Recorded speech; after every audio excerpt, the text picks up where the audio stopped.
Bonjour à tous, nous continuons avec la deuxième Mishnah, Mishnah Bet du 7e Pérek. La Mishnah nous parle de ce cas, de cette halakha marquée dans la Torah, Veilu ochlim minatora, des ouvriers qui peuvent manger minatora, c'est une halakha marquée dans le Chumash, que l'ouvrier a le droit de manger. Puisque la Torah précise, au moment où tu travailles, au moment où tu vas cueillir les fruits, tu ne pourras pas mettre des fruits dans ton panier. C'est-à-dire que tu es obligé de donner tous les fruits au balabay, tu ne pourras pas garder pour toi. De là, on apprend que tu ne pourras pas mettre dans ton panier, mais tu pourras, si tu veux, en manger. Donc de là, nous apprenons que certains ouvriers ont le droit de manger pendant leur travail, donc des fruits appartenant au balabaït, sans déduire ce qu'ils vont manger de leur paye. De qui il s'agit? La condition, c'est de travailler bimchoubar la karka, avec ce qui est rattaché au sol, beshad gmar melacha, lorsque on termine la melacha, c'est-à-dire non pas lorsqu'on va désherber autour d'un arbre, creuser autour d'un arbre, arroser l'arbre, mais lorsqu'on va cueillir les fruits de cet arbre. Les fruits sont encore rattachés à l'arbre, mais c'est le gmar melacha, puisqu'on va maintenant les cueillir. Au moment où on va les cueillir, on a le droit de manger des fruits indépendamment du salaire que l'ouvrier touchera pour ce travail. Il a le droit de se servir et de manger, mais il ne pourra pas mettre dans son panier. Dans le cas où betalouche minakarka, si son travail c'est talouche, qui est déjà détaché du sol, là nous avons un autre problème. Il y a un problème de maaser. C'est-à-dire si quelqu'un travaille avec le blé, une fois que le blé est déjà détaché, lorsque le blé a été entassé, il y a une obligation de prélever les trumot ou maasrot si le blé bien sûr a poussé en Eretz Israël. Dès qu'il y a cette obligation de prélever trumot ou maasrot, l'ouvrier ne pourra plus en manger.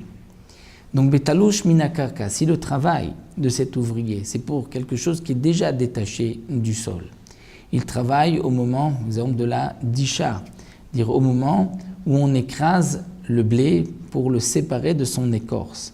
Et la Torah a dit à propos du taureau, l'otarsom shor bedisho, tu n'empêcheras pas le taureau de manger lorsque bedisho il est en train d'écraser la récolte.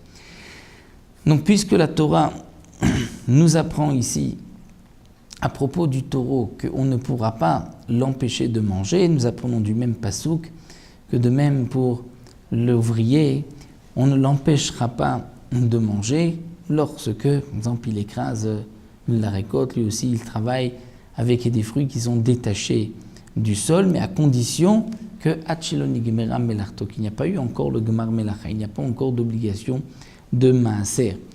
Lorsqu'il y a eu un gmar melacha, ça ne ressemble plus au cas de la Torah où la Torah donc interdit d'empêcher au taureau de manger. Et donc dans ce cas-là, s'il y a déjà eu gmar melacha, on ne pourra plus manger. Quel est l'exemple d'un cas où il y a déjà eu gmar melacha, ou bien de ce qui n'est pas, puisque nous voyons ici talouche minakarka, il faut que ça pousse sur le sol. Mais si un ouvrier est engagé pour traire les vaches ou pour préparer du fromage qui n'est pas guidoulé karka, c'est-à-dire qui ne pousse pas de la vache, mais ça ne pousse pas sur le sol, là il ne pourra pas goûter le lait, manger du fromage pendant son travail. Il ne pourra pas non plus, si il a été engagé pour séparer les dattes lorsqu'elles sont encore rattachées à l'arbre, puisque c'est encore mechouba à la karka et qu'on n'est pas au moment de gmar où on les détache, là encore il ne pourra pas manger. Ou s'il va désherber entre les oignons, mlaï, là ce n'est pas non plus le gmar melacha et l'oignon est encore rattaché au sol, donc il ne pourra pas manger.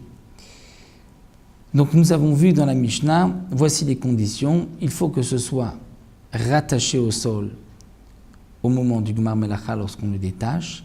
Si ce n'est pas rattaché au sol, c'est avant le Gmar Melacha. Mais tout ceci à condition, Bedavar Shigdolo Minaret, comme nous l'avons précisé, que ça pousse sur le sol. À ce moment-là, ça ressemble au cas mentionné dans la Torah, où la Torah te permet de manger, et la Torah aussi t'interdit d'empêcher le taureau de manger. Voici les cas donc où on ne mangera pas.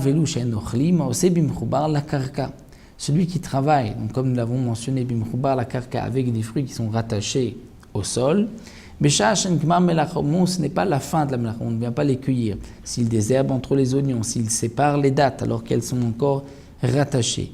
Si c'est betalouche mina karka, détaché du sol, mais si le gmar melacha a été fait, si le blé a déjà été entassé, là il ne pourra plus manger. Si par exemple il a été engagé pour moudre le blé, puisqu'il y a déjà eu un gmar melacha, il ne pourra pas manger. Et aussi, bedavar shen guduminaretz, qui ne pousse pas sur le sol, comme nous avons vu, celui qui a été engagé pour préparer du fromage, pour traire les vaches, lui ne pourra pas manger pendant son travail. Donc nous avons vu que la Torah permet à l'ouvrier de manger pendant son travail, indépendamment de son salaire, à condition que ce soit un aliment qui est, donc le travail, il mange un aliment du travail pour lequel il a été engagé. Alors, bien sûr, comme nous allons le voir, s'il travaille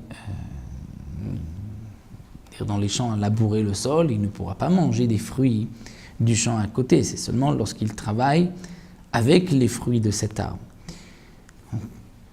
Là, on fait la différence s'il va cueillir les fruits ou s'il va juste les arranger, les embellir, les séparer, les démêler.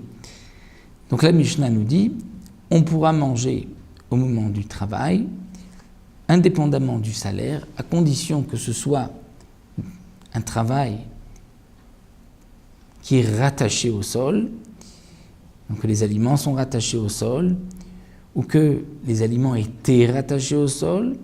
Et là, on fait une différence, si l'aliment est encore aujourd'hui rattaché au sol, si c'est Gmar Melacha, il pourra manger s'il va les cueillir, s'ils sont déjà détachés du sol, avant que ce soit le Gmar Melacha pour le Maaser, donc pour le blé, avant qu'on l'ait entassé. Voici donc les dynimes de cette Mishnah. On poursuivra avec ces halachot dans les Mishnayot qui suivront.